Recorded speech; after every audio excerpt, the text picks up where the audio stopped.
Dear whoever you are, I don't know how you came to hold this book in your hands. Perhaps you're browsing in a bookshop while waiting to meet up with a long-lost high school pal. Is she late? Are you early? Maybe you received this book in a white elephant gift exchange. Maybe you're reading it on your phone. Maybe you heard something somewhere about this novel or its author and just decided to give it a go. My mother, Jane Lauder, wrote this novel.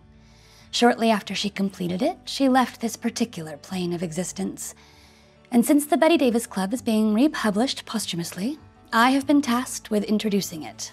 I feared at first this foreword would sound too similar to the eulogy I gave 2 years ago, in 2013, when I spoke mainly of my deep admiration and love for a woman who raised me and bestowed upon me her sense of humor, and love for all things Bette Davis and road trips, as this book demonstrates, and for a woman who was truly the greatest I have ever known. She was fun and interesting and smart and sometimes judgmental and sometimes bossy and always loving. She was human and superhuman to me. She was everything I hope I turn out to be, and perhaps I will if I am very, very lucky. The truth is, my mother's death and the publication of her first and only novel are inextricable. She spent her last months trying everything possible to publish what she had spent so many years working to create, but she ran out of time. She needed to see her creative passion come to life before she faced the end of her own, and so she turned to Amazon's self-publishing services. Her last day on Earth, she held a copy of the book she had written, reflecting on what she had accomplished. She held her book, and she cried, and we all cried with her. And then, many, many months later, our family was contacted by Lake Union Publishing. They wanted to publish Mom's book for real, and here we are. It's what she dreamed would happen, and it's a real bummer she never got to see it. Though I think she knew this would happen all along. I can't remember a time I didn't think of my mother as an author.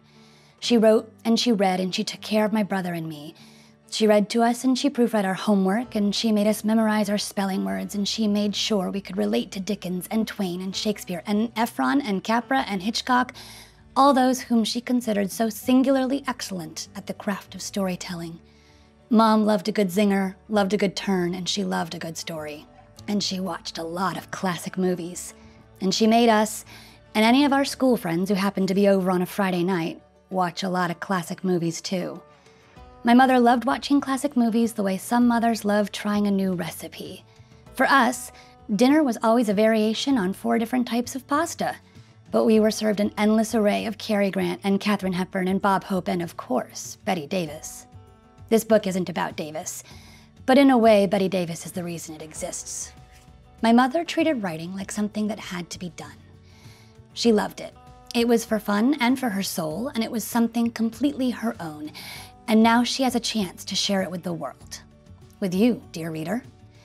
My mom was one of the special ones. Anyone who ever met her knew it.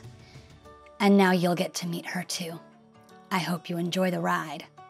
Most sincerely, Tessa Martz, daughter, friend, classic film fiend.